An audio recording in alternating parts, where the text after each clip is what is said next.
Welcome to our kickoff workshop for the National Work and Family Month 2024 here at the University of Kentucky, sponsored by the Office of Work Life and Benefits.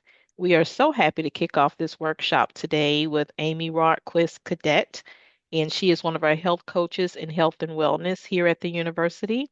And our theme for the month is work-life harmony. So we invite you to join us for a variety of workshops throughout the month. Thank you, Amy, for being with us. Absolutely. Thank you, Azetta. I saw that listing that you all have for this month. There are some good things. I'm definitely going to pop on there myself. So I'm just delighted to be here. I saw some familiar faces. As Azetta said, I am a health coach here with UK Health and Wellness, and we'll tell you a little bit more about how you can get in touch with our entire team at the end.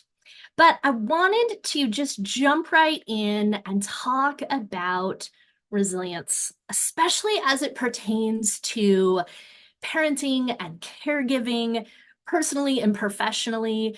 I've been working as a health and wellness coach for about 17 years. And these are some of my favorite tools that we've gathered together, tools that I use personally, tools that I offer professionally to many of my clients and classes that I teach.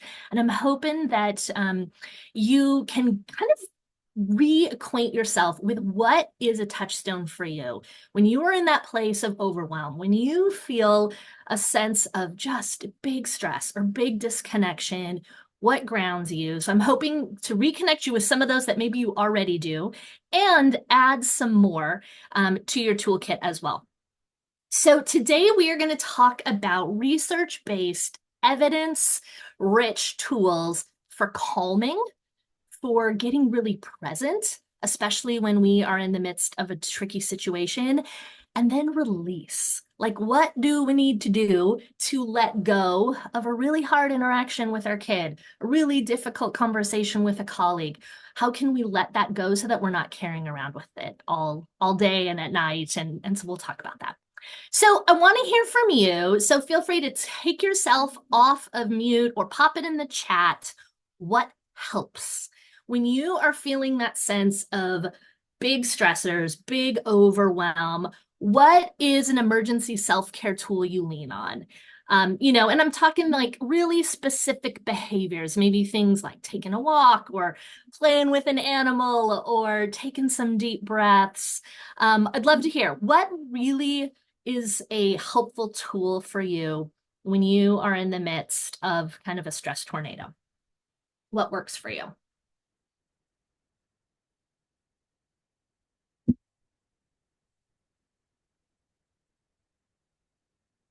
Yeah. Okay. So Katie is like, step away. That's first line of defense. Yes, step away and walk with music. There's like a 3-1 there, Katie. Like, get yourself some space, turn on some music, and move. Yeah, beautiful. Natalie is saying, playing with my animals for sure, focusing on the joy they bring me as it's often overlooked. Yeah, beautiful.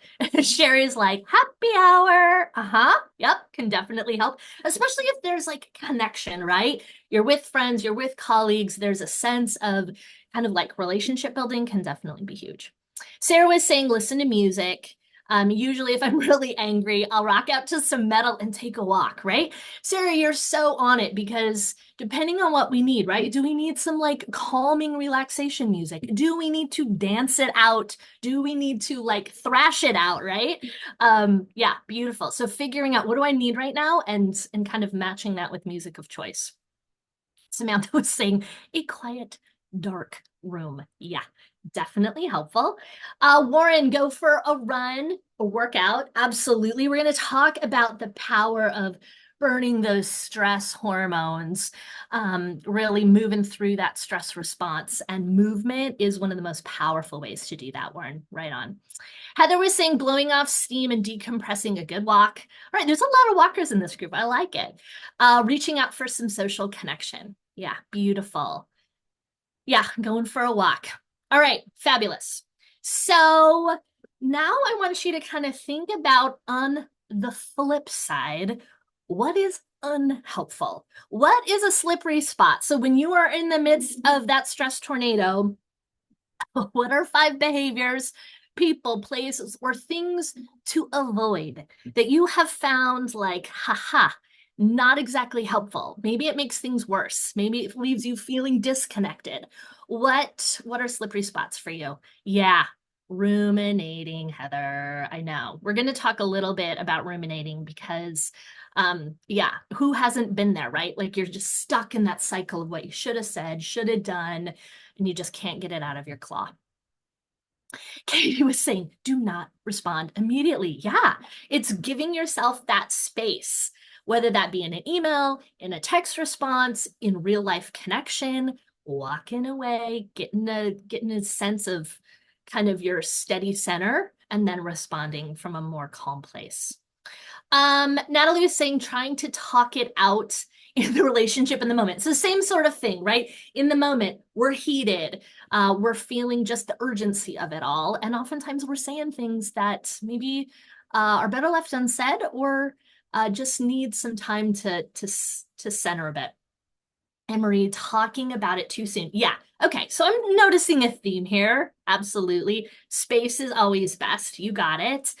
I know for me that sometimes when I'm feeling anxious, like, doom scrolling on my phone, never a great idea, right? Or looking for more connection and online. I don't know about you, but I can sometimes feel then more disconnected, which is the opposite of how I'm trying to go in and support myself. So just I think it's important to recognize not only what are tools that are helpful for you in the moment, but what are tools and things that you can do, especially when your impulse might be to do something that isn't so helpful. So kind of keep those things in mind. All right. So, like we said, I am going to make sure that Azetta is going to hang this out after the fact. So you will be able to go through this toolkit. I am not, just for the sake of time, I'm not going to go through each thing, but rather just highlight some of the things in each of the areas that I think could be really helpful. So let's talk about research-based tools for calm and connection and centeredness. So we know this idea, right? You've probably heard this quote, between stimulus and response is our power to choose. And this is exactly what so many of you had mentioned, right? This thing happens, this stimulus, and then the more space that we can give ourselves before we respond, the better, right? And so how do we stretch out that space so that we can respond in a way that is in line with who we are and what our values are and who we want to be? So, of course, mindfulness is a powerful way to do that. And UK Health and Wellness has many, many mindfulness tools and classes that can be really, really helpful. And our website is included on the back. But I want to talk about a tool that I really love to use with my kids. Some of you may know I have got a high school senior, so I've got a 17-year-old. So Zed and I were talking before, lots happening in our world right now. And then I also have 2 4-year-old twins. They actually turn 5 at the end of this week. And so we've got 2 preschoolers and a senior and a really big gap in the middle. And so I'm going to try to highlight some of the tools that I have found helpful with my teen and some of the tools that I've found helpful with my kiddos as well. This one is called the loving kindness meditation. It's also called the meta meditation. Stanford University did some really interesting research with middle schoolers using the loving kindness meditation as a tool to help with the sense of disconnection and bullying. So this is a great tool that you can definitely use with your upper elementary, middle school, and high school. This is a tool that is a big core tool for me. And so we're going to practice it together. And here's how it works. We are going to do this this loving kindness mantra 5 times in a row. The first time we're going to do it is for ourselves. And this simply, the words that really resonate with me are, may I be happy, may I be healthy and safe, may I be at peace. So we're going to start by offering those words of loving kindness to ourselves. And then I'm going to invite you to think about somebody who really puts a smile on your face, somebody who's really easy to love. And we're going to offer that loving kindness to them. Third round, we are going to do it for somebody we feel kind of neutral towards. Maybe it's somebody you see around campus, somebody at Kroger, maybe somebody at your kiddo's school that you kind of sort of know, but not really, right? Somebody you don't have overly positive or overly negative feelings towards. You're going to offer it to them. Fourth round, we are going to offer it as best we can to somebody who gets under our skin, somebody who is just driving us bonkers, right? So doing that as authentically as we can. And lastly, we're going to offer it to all of us here on this Zoom call, as well as people throughout Kentucky, the United States, and worldwide. So I'm going to invite you to just go ahead and take a few deep breaths. See if you can push yourself back from the computer or the phone that you're sitting by. And let's just take a few moments of breathing together. Breathing in and breathing out. Closing your eyes if that feels comfortable for you. And when you're ready, invite these words of loving kindness for yourself. May I be happy. May I be healthy and safe. May I be at peace. And just allow these words of loving kindness to fall on you like a gentle rain, offering comfort and connection. And when you're ready, in your mind's eye, I invite you to think of somebody that really brings you a lot of joy, somebody who's really easy to connect with. It could be somebody that has even passed away. Maybe it's a loving animal or somebody in your life that just you light up when you're around. And when you have got them in your mind, I invite you to offer these words of loving kindness to them. May you be happy. May you be healthy and safe. May you be at peace. And next, see if you can think of somebody that you feel just neutral towards. Maybe it's somebody who delivers packages to your house, somebody you see at the Kroger. And when you're ready, offer these words to them. May you be happy. May you be healthy and safe. May you be at peace. And next, as much as you're able, I invite you to think of somebody who drives you a little bit nuts, somebody who just gets under your skin. I'm gonna invite you to not pick the person who has hurt you the most in this world, right? We don't have the kind of the space or capacity to go to that depth today. And so instead, just pick somebody who just is kind of irking you. And as genuinely as you can, think of this person and offer this loving kindness to them. May you be happy. May you be healthy and safe. May you be at peace. And lastly, I invite you to open your heart wide, wide, wide. For all of us here in the Zoom, all employees at the university, all people in Kentucky, in the US, and in the entire world, offer these words of loving kindness to all of us. May we be happy. May we be healthy and safe. May we be at peace. And so it is. I love to use this loving kindness meditation as a tool for when things feel too big, too hard, too much. I've used it when I've been driving by a car accident and paramedics and everybody's on the scene and there's really nothing I can do but just keep on driving, right? It can feel really daunting. I use this offering of loving kindness in situations like that. When I read the news and hear about the devastation in the Southeast, in the world, right? It can feel so big, so hard. But this tool is a powerful centering technique that really allows us to kind of activate those places within us that help us to calm our threat response, as well as activate some of those empathy responses. So I would love to hear, what was this experience like for you? Just pop it in the chat.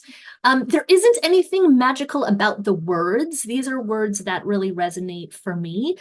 So if this practice is helpful for you, feel free to change the words up if there are other words that fit better for you. What's important is kind of the order, right? That you do it for yourself, someone you feel connected to, neutral, difficult, and then for all people.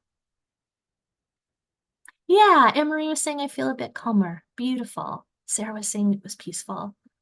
Yeah, Heather was saying I got a little misty-eyed when I thought of us, right? The we, especially with everything happening in the world right now. Yeah, that's how I feel about it too. And it is, like I said, it is that place of empathy. So you can really use that. Maybe you were a caregiver for a kiddo, maybe for an elder. Things might feel really hard at work, at home, wherever. Use this one as a tool for yourself. The work of emotional agility with Dr. Susan David is really, really powerful stuff. She wrote a great book called Emotional Agility. One of my favorite things, and we're going to go through her technique, one of the favorite things that she talks about and what she researches, she's a research psychologist at Harvard and she teaches in their med school, and how so many of us feel like we shouldn't feel a certain way, right? We shouldn't feel angry. We shouldn't feel jealous. We shouldn't feel overwhelmed. We've got this idea that somehow if we could just like fake it till we make it and paste that smile on and power through, that we're going to, feel better. And research actually points to the opposite, is that when we ignore the root causes of our emotions, we try to stuff those difficult feelings in the closet, we actually feel more dysregulated, more overwhelmed, and it just gets bigger and bigger. And so her work around emotional resilience in her book, Emotional Agility, is awesome. If you have an Instagram account, she's one of my favorite people to follow. She's always putting out really, really good stuff. So that's the work of Susan David. One of my favorite tips that I love from her work is, instead of feeling like, oh, I'm so overwhelmed, right? I feel so crazy or whatever it is, Dr. David says the idea of even just saying a part of me feels overwhelmed. A part of me feels really, really scared, whatever it is, right? Fill in the blank. And what happens is it helps to give us a little bit of perspective taking, a little bit of spaciousness, knowing that we are not our emotions. She describes our thoughts and our emotions like weather patterns, right? The storms are coming and going. The beautiful blue skies take way with the wind, and the storms will pass on through and then they will keep moving. But we are the sky. And so I loved that perspective of like the emotions are going to pass and move, and we can't move on from an emotion until we've arrived there, until we let ourselves feel it. So that's just a little tip and goodness about her work. Let's talk about some tools for presence. So when you are in the present moment, you have more access to your sense of values, to your sense of capacity of what is going on in the moment and how you want to respond. But unfortunately, for most of us, right, we tend to be out in the future thinking about making plans for, or sometimes like imagining what's going to go wrong, Or we're in the past, kind of stuck in rumination. And what we know is that when we can stay present, that's where we have power to make change. So, one of my favorite ways to be present is to use a motto. Maybe you know you're going into a really difficult work situation. Maybe you know you need to have a difficult conversation with a family member or a colleague. You need to set a boundary, and you have a sense it's not going to go real great, right? You're feeling a little nervous about it. One of the most powerful things we can do is to hold on to words, phrases, mantras, mottos, sacred texts that really, really resonate for us. So, kind of, I wrote down a few things here that really resonate with me. Like, for instance, I often say to myself, I can do hard things. Right? Of like, Dr. Becky Kennedy, she's a child psychologist, another Instagram platform that I follow. I really, really like her work a lot. And she talks about this feels hard because it is hard, not because I'm doing anything wrong. I say that to myself weekly, everybody, right? So, kind of finding what is a phrase, what is a word that can really help to anchor you. Another one that I think of a lot is hope is stronger than despair, or in this moment, everything is okay, right? Because oftentimes I'm catastrophizing into the future, right? But in this moment, I have everything I need. So think to yourself, what is a motto? Get curious and pay attention. And when you're starting to feel agitated, when you get overwhelmed, or you know you're going into that difficult situation, be prepared. Sometimes even just taking like a rock, a shell, writing your word on a piece of paper, putting it in your pocket, and bringing it with you to a difficult situation can be really, really helpful. Dr. Lieberman at UCLA, another really interesting work on the power of emotions. You may have heard this before. Dan Siegel talks about naming it to tame it. And that's another just mounds of research suggesting that when we can name that difficult emotion, have a much better chance of calming that prefrontal cortex, right? Helping our body calm down and then being able to be more present to what needs to happen. So at the end of the resources page here, I've listed, there's a sheet that gives all sorts of feeling words because so often we only, access maybe 4 or 5 words. Maybe I feel mad, I feel sad, I feel scared, right? But what happens when we are able to get a bigger handle on what is going on for us and to have more descriptive emotions to explain what's going on? And so play with this, play with expanding that feelings vocabulary, especially when you're feeling flooded. Being able to just helpfully look at a list can sometimes really make the difference and to get a little bit more clarity on a part of you is feeling fill in the blank. It's also a really great tool to help our kids with, right? Seeing if you can help them to name what's going on and kind of making some empathy guesses there. All right, tools for release. So after a really difficult day, after a really difficult week or year or variety of time, right? What can we do to release the overwhelm, the stress that's going on? The work that I did before the University of Kentucky is I worked at a wellness center for folks with life-threatening illness. And so I worked with folks that were actively dying and oftentimes would just get to the end of my day and feel so overwhelmed or just deep grief after having lost, somebody really connecting to me. And so this idea of working with release was really, really helpful. One of my favorite tools and probably one of the biggest bang for your buck, your well-being buck, is a tool by Dr. Martin Seligman. He is a psychologist at Penn. And he has done a ton of work on the power of gratitude. And so this is a tool called the three good things.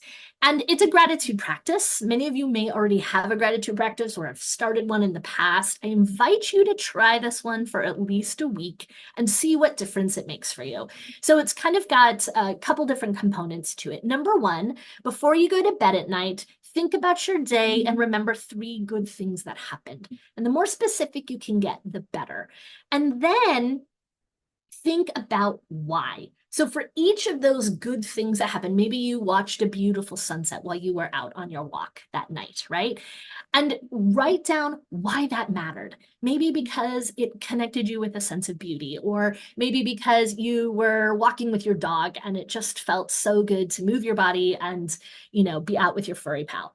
Whatever it is, you're going to find some things are bigger, smaller, doesn't matter. The most important piece here is to write it down.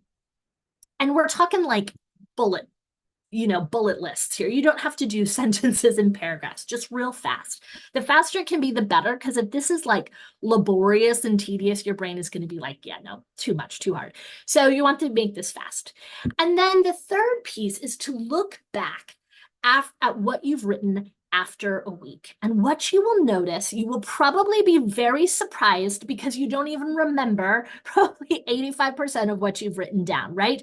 What this practice helps to do is to create new neural pathways in the brain to hook the good, because we know the way that our brains have developed from when we were, our species evolved and we were cave people running around, right? Running from the saber-toothed tiger, is that our ancestors that we're up looking at the sky, looking at the clouds, not having a care in the world. Those were the ones that got eaten. And the ones that were hyper vigilant, maybe they were ruminating, maybe they were the ones that were, just constantly listening for every sound. Those were the ones that survived. And that is the brain that got passed down to us, right? Our brain is wired to protect us, it is wired to survive. And so it hooks onto the really difficult negative things because it thinks in its kind of primal way that that will save us. And it releases, like Rick Hansen said, the difficult things stick to our brain like Velcro. The positive things slide off like Teflon. The good news is that our brains are malleable and they can be rewired. And so part of feeling a sense of connection, deep satisfaction, a sense of awe, is to cultivate these three good things. And you will find that the more you practice this, the more your brain will actually look for the good throughout your day. What Seligman found was that after 1 week, participants found that they felt a sense of 2% happier. Those that kept on with the gratitude practice, their happiness levels rose to 5% at the end of 1 month and 9% happier at the end of 6 months. You don't have to do this every single day to get the benefit. The more you do it, the better. So play with this. This is another great thing to do with kids before bed. Do it around the dinner table. My mother-in-law has Alzheimer's. And so, just even practicing gratitude with our elders that are experiencing, a sense of cognitive loss or decline, can even practice and play with things that they feel happy or connected to. So definitely something to play with. All right, friends. We are almost out of time, so I'm just real quickly going to mention our body's stress cycle. This was a real game changer, one of my favorite books. It was written right before the pandemic, and so I had a lot of time to read it then. It's called Burnout, written by the Nagoski sisters. And what they found is that stress is the biological response to anything that the brain receives as a threat. But oftentimes, when we are in that place of threat, our body keeps holding on to it long after the threat has ended, right? So have you ever been like almost really late for a plane? This happened to me just, I don't know, earlier this summer. Long story, construction, almost like hardly got through security. They had to hold the plane, da da da da. We sat down, got on the plane, and you would think like we made it. We should feel great. I was so tight, so stressed for hours and hours and hours after that, right? Because our body holds on to the stressors until we intentionally release it. So imagine then compounding that stress. The Nagoski talks about how our biological stress response has a beginning, a middle, and an end. And we need to move through that stress response like a tunnel. And so here are 6 evidence-based ways to move through the stress response. Some of y'all were already hitting it right on the beginning, the physical activity piece. Because our body holds on to stress physiologically, anything we can do to move through our stress response with physical activity is awesome. It doesn't have to mean running 5 miles. It can. It can be a brisk walk where you get your heart rate up. It can be going up and down stairs. It can be turning on Prince and having a dance party in the kitchen when your heart rate is a pumping, jumping jacks.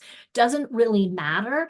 Even 3 to 5 minutes of intense cardiovascular workout can help to burn that cortisol and move us through the stress cycle. Positive social interactions, being intentional about connecting with relationships, creativity, another powerful way to help our body calm its stress response.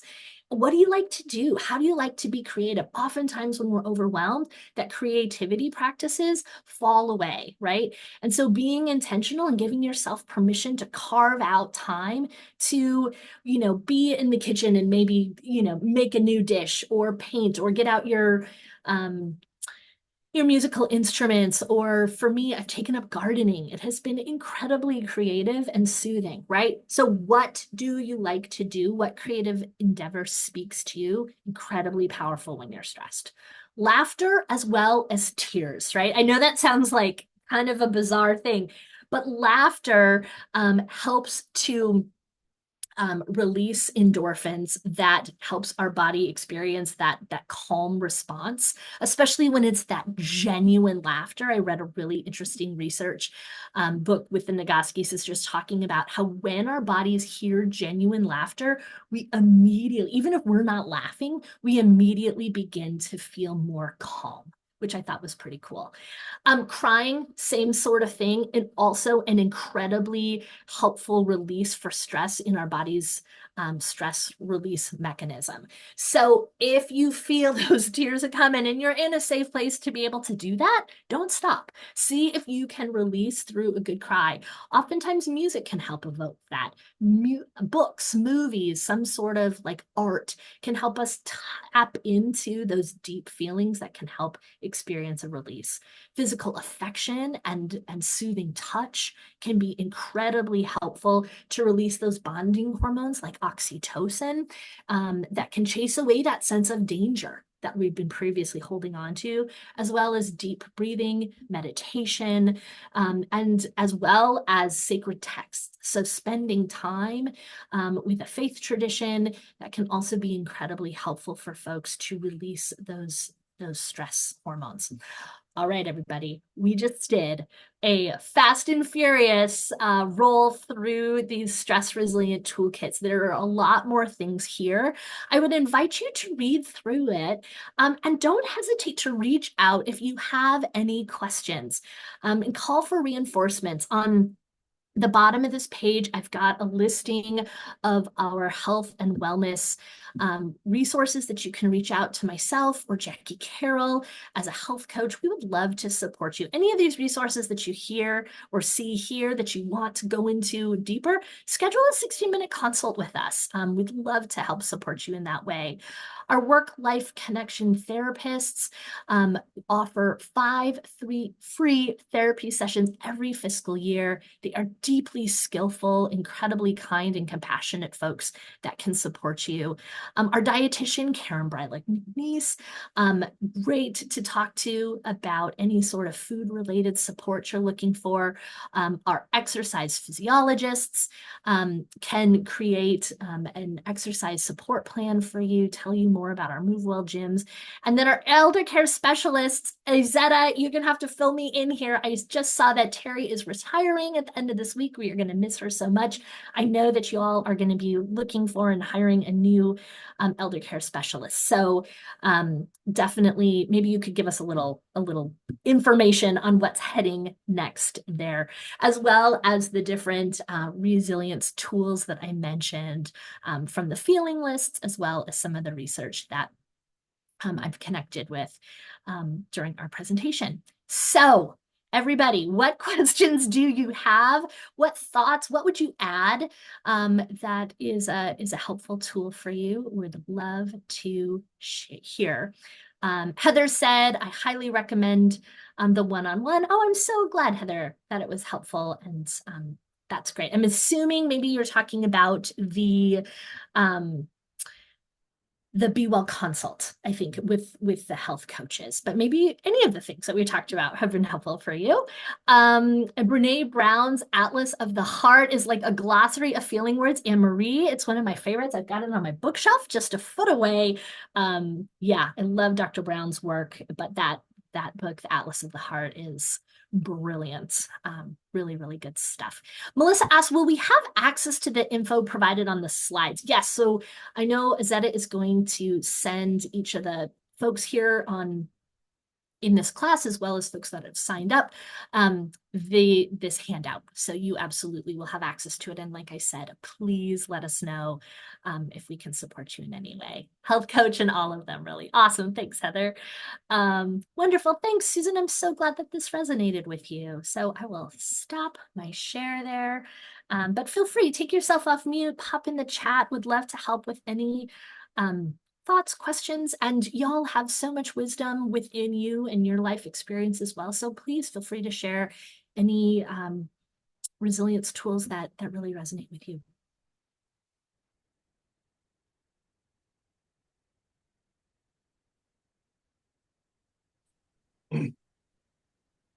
Yeah, I think, Amy, thanks for this. And I think it's just so important to be mindful of when you start feeling the stress come on, and then having the mechanism or the go-to to help with that.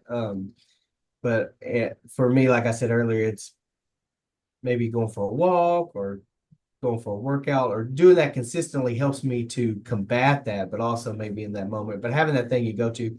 But something I've talked with my wife about is like having that hobby or that thing that you have outside of work or outside of being a mom that you enjoy going to, that is just it's like your interest. You're not worried about anything else but what you're doing there, what you're focusing on. It's kind of your thing. So Yes, Warren, thank you for that. I think that's right on.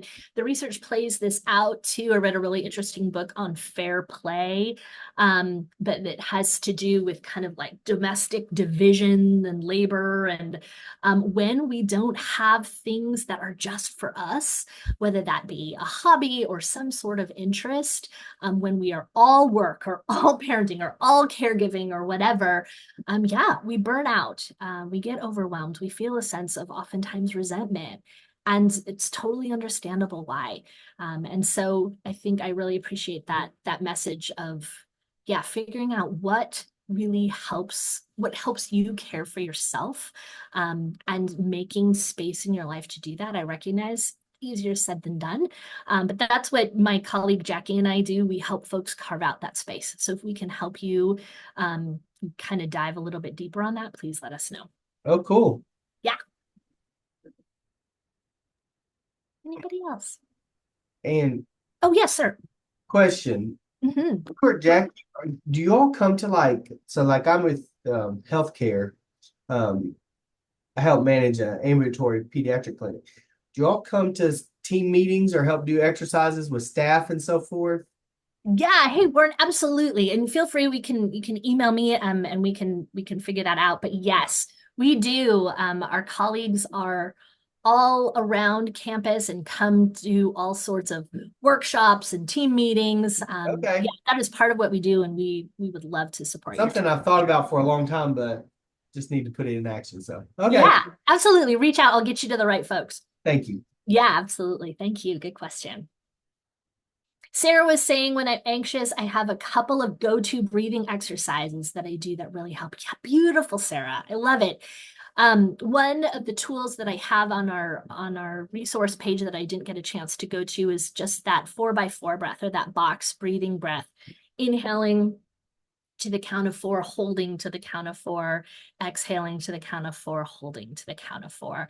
It is my for sure go-to breath. Um, I do it at stoplights. I do it on my desk. I do it at the kitchen sink.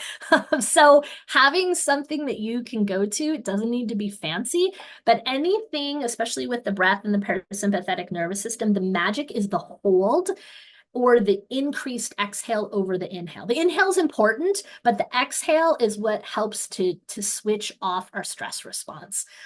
So feel free to reach out more if you have any questions on that. Heather was saying, I'm using the Headspace app to learn different breathing exercise. Such a great resource through UK Benefits. Yes, Heather, so glad you're enjoying it. I am too.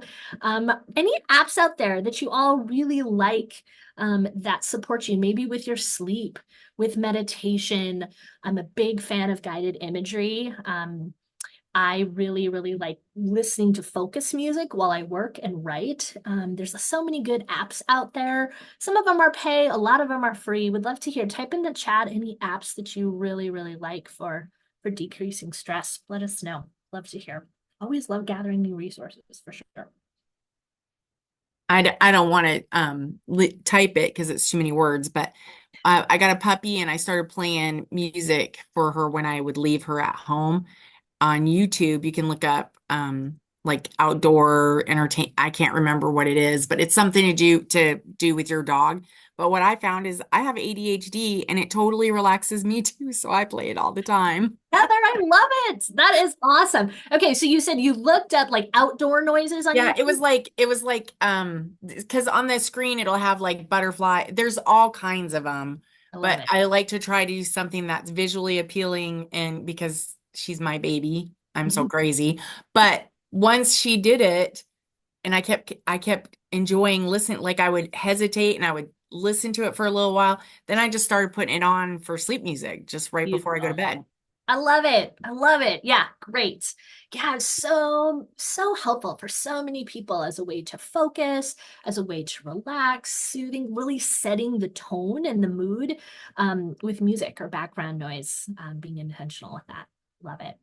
Anne Marie was saying free version of Oak app. Okay, Anne Marie, I'm gonna check it out. I do not know Oak app. That is why I ask, because y'all always have really good ones. So I'm gonna look into that one. Thank you. Sarah was saying, yes, I agree. I listen to rainforest sounds. I love it. Leslie says, I play the theta waves and other sound therapy for relaxing and calming. Yeah, definitely. There are so many options and things out there, whether it's on YouTube or the app itself. Really helpful. Anything else?